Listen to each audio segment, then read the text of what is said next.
তো আমরা যারা বাবা মা আছি আমরা যে ভুলটা সবচেয়ে বেশি করে থাকি আমাদের ছেলে মেয়েদের সঙ্গে সেটা হলো 13 থেকে ধরেন 19 বছর বয়স পর্যন্ত ছেলেমেয়েরা আমাদের সবচাইতে যে ভুলটা বেশি করে থাকে সেটা হলো তাদের মানে লাইফে কি করতেছে না করতেছে সেই বিষয়টা তারা সবচেয়ে বেশি ভুল করে থাকে। কিন্তু আমরা বাবা মারা করি কি যে তারা একটা ভুল করতেছে তো তাদের উপর আমরা খুব খুব প্রেশার ক্রিয়েট করি যে তুমি এটা কেন করতেছো, এটা করা ঠিক না, তোমাকে বারবার বোঝানোর পরে তুমি কেন করতেছো না। কিন্তু আমাদের মাথায় আসলে এটা আসে না যে আসলে আমি যে জিনিসটা বুঝতেছি আমার সন্তান কিন্তু সেটা বুঝবে না, কারণ তার বয়সটাই এরকম।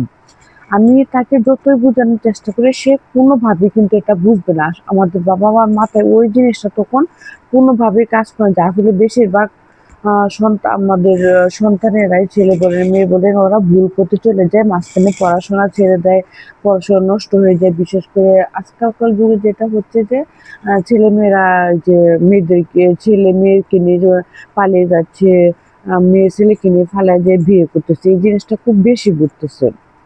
এটা আসলে আমাদের বাবা মার ব্যর্থতা বলে, আমাদের সন্তানের ব্যর্থতা না, কারণ তাদের এই বয়সটা এরকমই, তাদের চিন্তা ভাবনা ঠিক ওইরকমই। এই বয়সটা আমরা পার করে আসছি, আমরা এখন যে আমাদের মা যে মেচুরটা আসছে, আমরা যে জিনিসটা এখন বুঝতেছি, আমাদের যখন বয়স ছিল ধরেন 13, 15, 16, 19 এরকম বয়সের মধ্যে আমাদের মাথায় কিন্তু এই কাজটা করে না। কিন্তু আমরা বাবা মারা এই জিনিসটা কখনই বুঝতে চাই, কিন্তু আমাদের এটা বোঝা উচিত যে আমাদের সন্তানেরা দেরকে আমরা যেটা বুঝাইতে চাইতেছি সেটা তারা এখন বুঝবে না। সুতরাং তাদেরকে আমাদের যে কোনো একটা উপায়ে তাদেরকে আমাদের সেটা বুঝাইতে হবে। ধরেন সে একটা সম্পর্কে জড়িয়ে গেলে, এখন আমরা বাবা মারা করি কি যে তার কলেজ যাওয়া বন্ধ করে দিয়ে, স্কুল যাওয়া বন্ধ করে দিয়ে, তার পড়াশোনা বন্ধ করে দিয়ে, অথবা তাকে খুব আমরা চাপের মধ্যে রাখি। কিন্তু এতে কি তার আরো বেশি সে যে কাজটা করতেছে তার এটার উপরে আরো বেশি আগ্রহটা বেড়ে যায় যে আমাকে এটা মানা করতেছে, তো আমি এই কাজটা আরো বেশি করে করবো। কিন্তু আমাদের বাবা মার উচিত এটা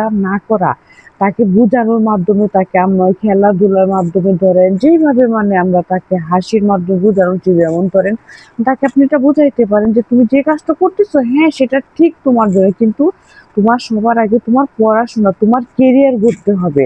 তুমি চালিয়ে যাও রানী, একটা সময় দেখা যাবে যে সে দেখবে নিজেই তার ভুলটা বুঝতে পারবে, তখন সে আর এই কাজটা করবে না। কিন্তু আমরা বাবা মারা ওই যে মাঝখানে আমরা আমাদের সন্তানদেরকে থামিয়ে দিই, যার ফলে সে মাঝখানে সব ভুল পথে চলে যায়। এই দোষটা আসলে আমাদের সন্তানের না, এই দোষটা আসলে আমাদের নিজেদের মাথার। আমরা আমাদের মাথা আমরা যেভাবে খাটাইতেছি, আমরা বুঝতেছি যে আমাদের সন্তান ঠিক সেভাবেই চলবে, কিন্তু না, আপনার সেটা বোঝা উচিত। আপনার বয়স বর্তমানে ধরেন আমরা যেহেতু ম্যাচুর বা যেহেতু আমাদের বয়স 30-এর উপরে আছে, কারো 40, কারো 35, কারো 25 এরকম, কিন্তু আমাদের সন্তানের বয়স 12, 13, 15, সে তার বুঝার এটা ক্ষমতা হয় না এখনো।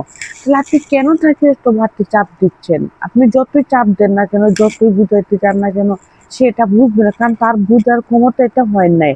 আল্লাহ অবশ্যই আমাদেরকে সময় নির্দিষ্ট করে দিয়েছেন, ছোট কাল, বয়সন্ধিকাল, বয়স্ককাল, বৃদ্ধকাল, এক একটা সময় এক একটা বয়স আমাদের ম্যাচিউর আসে। সুতরাং আমরা যারা বাবা মা আছে আমাদের সেটা বোঝা উচিত যে আমরা তাকে যা বুঝাইতে যাচ্ছে সেটা বুঝবে না, কারণ তার মাথায় সেটা কাজ করে না কখনো। আপনি যতই তাকে বুঝাইতে চান তার মাথায় এটা কখনো কাজ করবে না।